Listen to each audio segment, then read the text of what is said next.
This is incredible. Bungie has decided to revert some of the worst changes they had ever announced in Destiny history. We're talking about the power grind for solo players being increased for some god-awful reason. This reversion, is that a word? This change is very much needed and it's going to receive a lot of praise, but we're going to talk a little bit about that more in just a moment. Destiny 2 team post out saying, "We've been working through player feedback from the previous TWID and reassessing our announced rewards updates for the portal.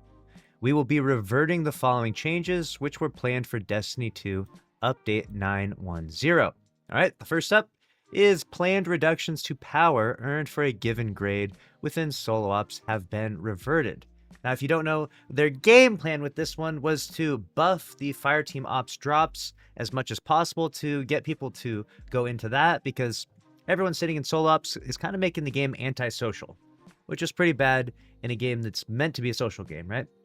So they wanted to de-incentivize solo ops and re-incentivize Fireteam.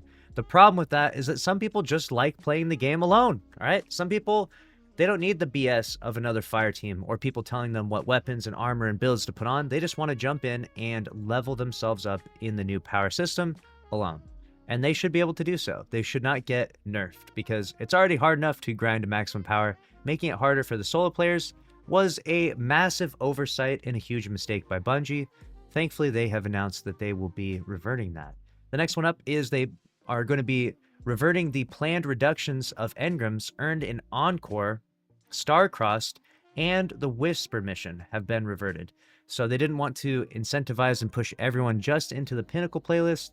They really are trying to get people into the Fireteam Ops, because if you don't know right now, ain't nobody playing Fireteam Ops. If you look in Fireteam Finder, there will be like one listing or two. It's very few people are in Fireteam Ops.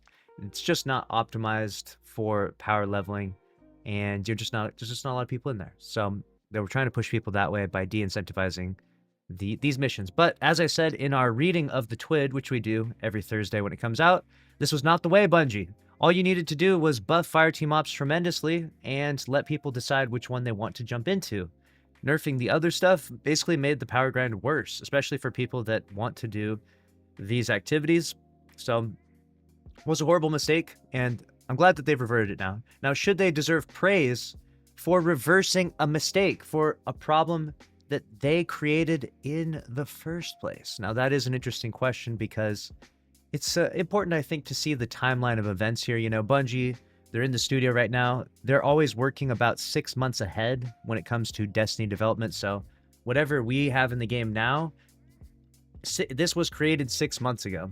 And so in the process of their developmental efforts and announcements, they have to give us some communication on, hey, this is what we're going to do and this is what we're going to change.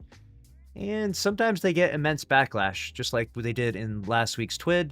This TWID was received as probably one of the worst, if not the all-time worst ever TWID in Destiny 2. A lot of people really did not like some of the changes that were happening to the game, and they were questioning Bungie's decisions. So Bungie has decided to revert two of the biggest ones here, along with a recent one which came several days ago.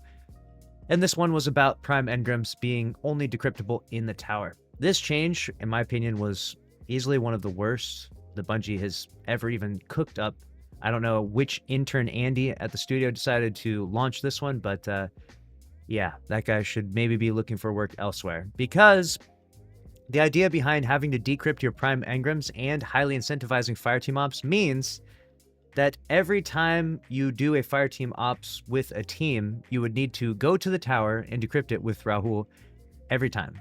Like, because one person on your fire team will get a prime engram almost certainly after every clear. So you're basically going to do one activity, go to the tower, one activity, go to the tower, one activity, go to the tower, endlessly. Your entire playtime session is going to be an activity and then a trip to the tower. And those load times are obnoxious, especially sometimes you land in those PS4 lobbies. You know, sorry to roast the PS4 players out there, but you know, these consoles are a little bit dated now, and loading up the tower repeatedly is a bit obnoxious on those platforms. And loading into lobbies that have those platforms slows us down a bit. So we're not a big fan of loading into the tower a ton of times. So they decided to revert that one as well. Now, along with that, we have questions of what other things should be or could be reverted. A lot of people really disliking the idea of not swap being added to the contest mode raid of the epic version, Desert Perpetual. That might have a chance of being reverted, but as it stands right now, it seems like Bungie is going ahead with it. It seems like that one's going forward. We'll see if they have time to even revert something like that. What would the raid race look like if they did revert this? Is this going to completely change the balance of the sandbox and how things are operating? Only time will tell.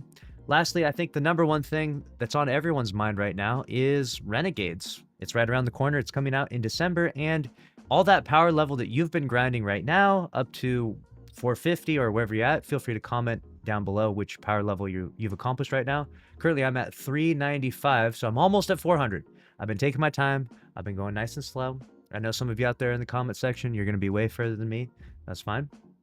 I'm at 395, but on December, on the launch of Renegades, I will be reset back down to 200 power, and so will all of you, every single person watching this, no matter what your power level is. If you're 450 now, or if you're going to go to 550 with the Ashen Iron update, you're going back down to 200, all the way back down to the bottom.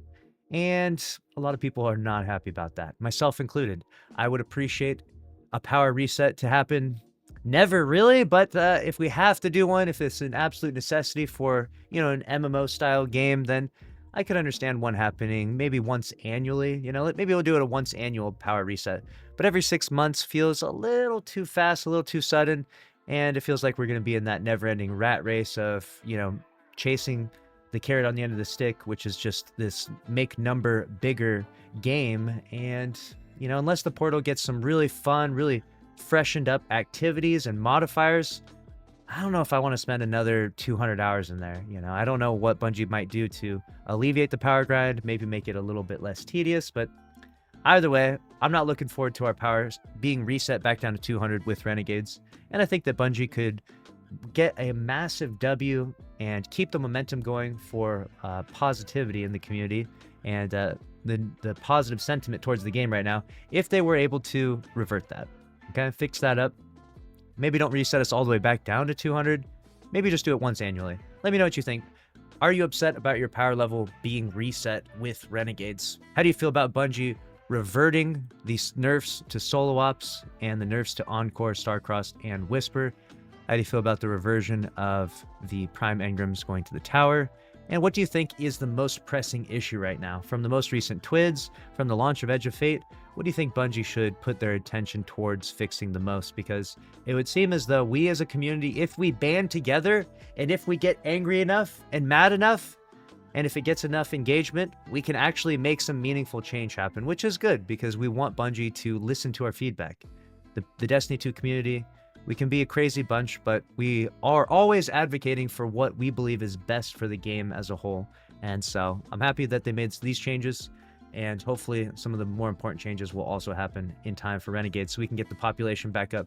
Because right now the population is looking bleak at best. We're rocking a solid yesterday's peak was what? We didn't even hit 30K yesterday on August 25th. Oh my gosh. It is not looking good. Let me see where we're at. Yesterday, August 26th, 32K. Yeah, August 25th, we didn't hit 30K. That's tough. We're in the 6th week. It's not looking too good for the population, but we'll see what happens. Let me know what you think down below. And that's a wrap on this one. See you in the next one. Later.